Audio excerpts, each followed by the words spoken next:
What's up, guys? Welcome back to another weekly Stitch with...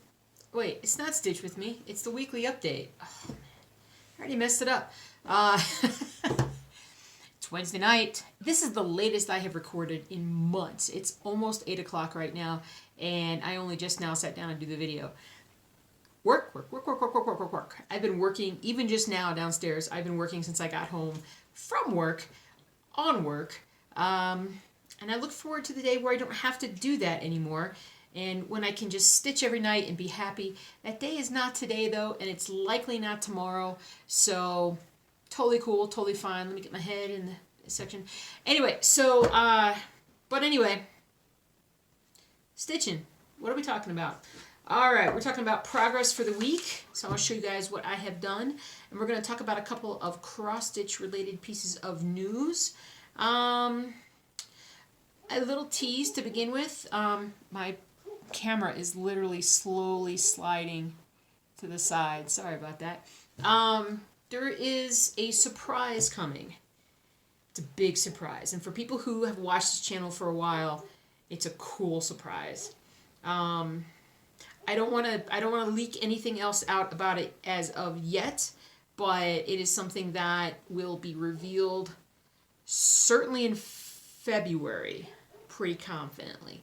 And but I really, if I say anything more, you're gonna guess. And it is cross stitching related, and I think you guys will really like it. And I know that I am excited to bring it to you. There goes my camera. Yeah, it's tilting. I'm so sorry. There's something wrong with my holder. All right, let's look at what I did this week. All right. I think I got like 2 stitches done on Apothecary Shop. So I'm barely going to show you that. I think 2 stitches was all I got done. But that's where I'm at. Hopefully that means that those 2 stitches will propel me to finishing this darn page. I got to finish the page. Sorry, I'm weird tonight. I'm tired.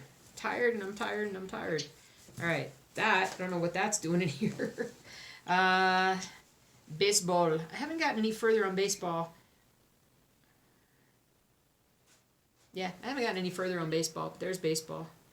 So, I put it in this bag. I had the projects that I wanted to work on and the projects that I did work on. I'm sorry, guys.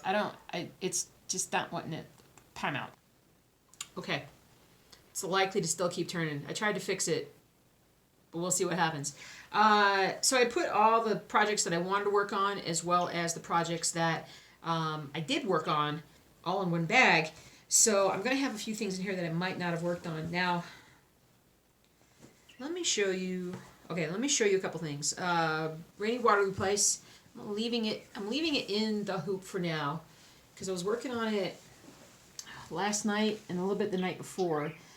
You see, I came all the way across there, and I'm just filling all this in down here. So I just got to literally just come in and just boop, bitty boop, bitty boop. A few colors are ones that I haven't really used very much yet, so it's neat. It's neat. Let's look at the rest of it. I'm a little discombobulated. My life has been completely discombobulated as of late. I'm sorry, guys. All right. And I dropped that. Oh, I'm having a night. But anyway, there's still that. There's still that articulate, wonderful summary of the night. There's still that.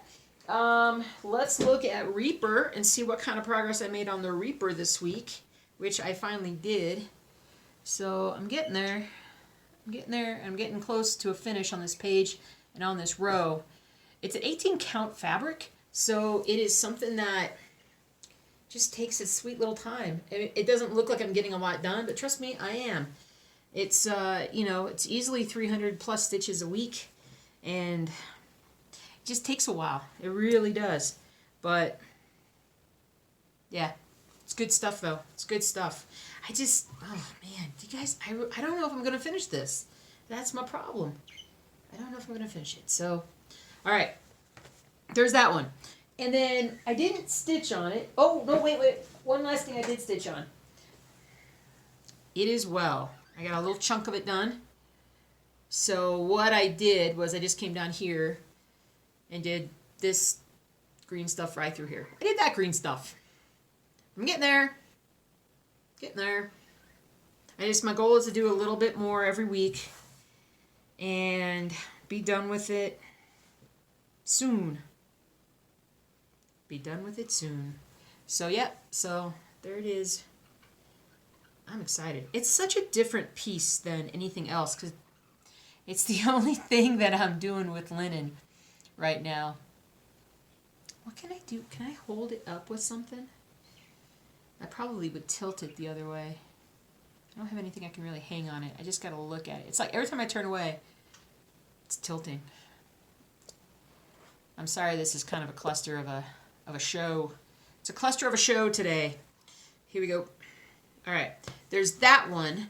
And then I didn't really stitch on, I didn't get anything else done, but I wanted to pull back out Old World Map 2 and show you that. Now the reason why I wanted to show you this was because one of you crazies reached out to me and said that the Pattern Keeper app has apparently been working with Golden Kite to try and make the patterns usable.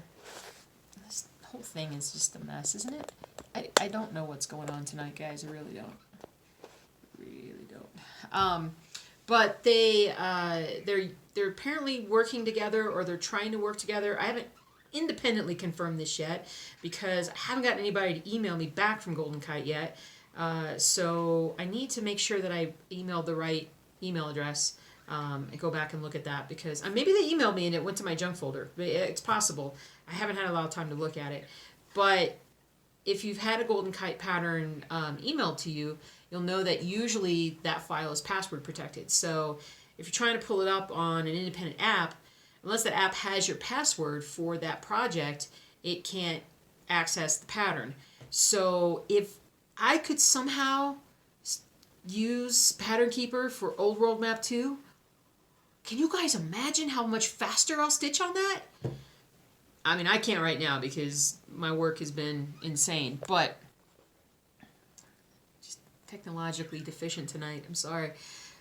I'm like, do I have a big old smudge on my head right there? Just looks like it with the shadows. And so, anyway, but that was all the stitching I got done this week. I ended up, last Thursday, I had the whole day off. I had a ton of paperwork related to business that I had to do. And I did it for like 8 hours straight till my eyes were bleeding and my teeth were crossed. And I was exhausted. And then I got a little stitching done. So it wasn't a good week for the stitching. But I hope... Is there any hope for this week? I am off this weekend, so I hope to get some more done. But we're at a kind of a crucial phase. We're reaching a crucial phase with a business expansion that we're doing at work. And it kind of really needs to happen. And it's been very stressful. Very stressful. And so, because not only do I have like 5 or 6 different hats that I wear now at work. I wish I wore hats at work. That would be fun. Then I wouldn't have to worry about my hair. And not that I worry about my hair, because my hair is like this all the time. So, anyway, what else can we talk about stitching with? I think that's pretty much it. I don't believe that I have... Oh, I was going to show... I forgot to show you guys this last week. So, my husband ordered this for me for Christmas. It's a needle minder. Check it out. How cute is that? That is so cute. So he ordered it like, I don't know, a week or 2 before Christmas. And it just came last week. But it came on a day where I really needed it. I really needed that little pick-me-up of this needle minder. And so I love this thing. I'm actually thinking about wearing it at work. Because I could use it like as a little name tag. And just walk around with this. And people are like, why are you wearing that? I'm like, that's me and my husband. I don't wear a wedding ring. I wear a little clip-on. I don't know. Anyway, so I'm excited about Pattern Keeper. I really need to get back into work on that. Maybe Pattern Keeper can help me with my phone here. I don't know. But what else is going on? Birds, obviously, are doing great. You can hear those guys going crazy. Hamster is going to go nuts. Cats trying to make a mess of all kinds. Dogs are downstairs being all crazy. Hey, you know what? Jelly has graduated to not having to use the kennel at night. She, one or two nights in a row, a week or two ago, she basically didn't want to go downstairs, or she was so asleep, so deeply asleep that she just didn't hear the call to go downstairs. And usually we leave 3 out, we put 3 downstairs. And this has gotten more liberal and more liberal as time has gone by, because we're like, freedom. You get freedom, you get freedom. Zuzu never gets freedom because Zuzu is always trying to tear something up. So, so we just left Jelly out to see kind of what she would do and how she would handle it, because she tends to get really nervous when the routine changes. So we didn't want her to be upset and start barking in the middle of the night. And she really hasn't, you know, she's still like a little unsure, but Bailey usually gets up on the couch with her and that makes her feel better. But for those of you who don't know, Jelly is a rescue dog that I adopted, that one of my clients had gotten from Greece when she was there working at a dog rescue in Greece. Brought the dog back, wanted to eventually move to Greece and work on dog rescue full time in Greece, which is crazy. I'm telling you, she's doing it though. And but the dog was just so nervous all the time that she just, you know, the dog wasn't very happy. I mean, the dog was happy enough, loved the people, but wasn't social, didn't seek out love, nervous at every little thing, peed in the house all the time, just all kinds of issues. Because she grew up in a kennel in Greece. I mean, she was born in a kennel and grew up in, or I shouldn't say kennel, she was born in a shelter and lived in a shelter her whole life before this lady adopted her and brought her to live in a home here in Colorado. So when she went to move back to Colorado, she was one of my clients, and she was worried, you know, what am I going to do? Because nobody wanted the dog because the dog was so skittish and nervous and everything. We said, we'll take the dog. It's been 3 years. It popped up on Facebook that it was our 3-year anniversary with Jelly, and she has been doing absolutely fantastic and progresses. She still has her nights where, for whatever reason, she just freaks out, needs love, needs a squeeze. She loves hugs, full body hugs, Jelly squeeze, and she really likes those. But she's a hoot, and of all the dogs that we have, she's the one that I think I'm most proud of us having, because of her life. If she wasn't with us, she really needed a dog pack, but also needed people who were somewhat quiet. I am somewhat quiet. I know, it's hard to believe, and that. It basically just let her be her. You know, we didn't make her do any, well, we did. We told her she had to go in a kennel at night. She'd never been in a kennel, and she did fine. She just does what the other dogs do, and she's okay. I'm just going to have to hold my hand here. But I'm really proud of her, and so I'm really happy that she's with us, and it's been 3 years. But anyway, she's now sleeping outside, so that's like, or not outside, she's sleeping on the couch at night, which is a huge thing for her. So now the only ones that are kenneled are Zuzu and Fargo.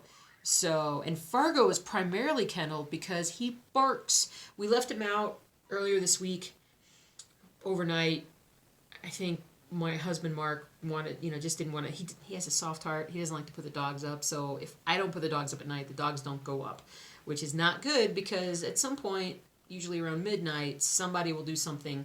Fargo has to bark. Fargo is always the first sentry. And then that sets everybody else off to barking. So we can't, Fargo gets no allowances. I might have just fixed that. Somehow it kind of rolled over something. We'll see. Anyway, I've been talking about my dogs for like 5 minutes. What else is going on? That's pretty much it. I'm telling you, I cannot wait to get past this certain phase where we're at, and I think it's going to be a little crazy for the next couple of months. I may have weeks where I don't have anything to do, and then I may have weeks like this last week where I am doing like untold hours of work at home. So we're getting there. Eventually the goal is to be able to cut back on hours and to stay home more and ultimately stitch more, because that's what I really enjoy doing. I mean, I enjoy my work, but I really enjoy the stitching, and I need to make some progress. So there was one other thing. Oh yeah, the blog. The blog. So I have not had time to write really for the blog, so I've had other people writing for the blog, because I also don't know anything about like knitting and crochet and quilting. I don't really know anything about that. I know that I don't know anything. It'd be crazy for me just to do the research and write. So what I did was I recruited some people who actually do knit and do quilting and have taught those things to write some articles for the blog. So whereas before the blog was primarily known for being like the source of there's a huge list of people who do YouTube videos for cross stitch called FlossTube, and the list is like over 600 sites long. But there are now sections for knitting, quilting, crochet, and other various hobbies and whatnot. And so I'm gradually adding to those. My elf has been busy sending me lists of things to do, things to add. I'm pretty sure I got them all caught up. I'm hoping I did. We will see, and we'll just kind of go from there. But yeah, I appreciate the emails. You guys send me emails on occasion, and I do appreciate those. I try to get back to everybody. When I sometimes miss responding to an email is usually when I read an email, especially if I'm at work and I just have a couple minutes and I'm like, oh, let me see what I got on my email account. I'll pop it up, and I get an email from one of you guys that's really sweet and nice, and I'll look at it and I'll read it. I'm like, oh, that's nice. And then I don't have time to reply, and then I forget to reply later. So that's, if you don't get a response, that's usually what's happened. I have read it, but I just, my attention span is like a gnat's attention span. So, did you guys see that commercial on the Super Bowl? We actually watched the Super Bowl this year, and we watched all the commercials.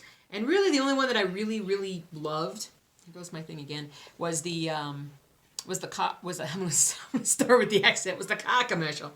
And so it was the one about the smart parking with Chris Evans and Rachel and Johnny and Big Papi. And but anyway, we can't stop talking about that at work. So even here at home, I'll turn to my husband and I'll go, hey, you can't park here. And so I can't stop saying it. But anyway, but I hope you guys, if you watched Super Bowl, I hope you liked it. I've got to stop this. This is driving me crazy. I got to go upload this video so I can get it done, so I can go to bed at a decent hour, so I can get some more work done tomorrow, so I can stitch later. I have a bruise right there. I have bruises all the time. Always bopping things and whatnot. So, shall we get some stitching done? We shall. We're going to... I'm looking in here going, is this where Dachshund is? Nope, that's not where Dachshund is. I looked for Dachshund this week. Still haven't found it. Don't ask me why. I can't find it. It just walks off. I don't know what happened to it. Alright, this is driving me nuts. Thanks for watching, guys. I'm sorry for the technical difficulties this week. I hope you enjoyed the update. I've got a big surprise coming real soon to the blog and to the channel. And it's going to be a really great cross-stitching one. And let's see if I can get Pattern Keeper to work this week. And let's just do a bunch of stuff. I'm going to put that on a plaque. Alright, take care, happy stitching, and I'll see you guys this weekend with a Stitch With Me.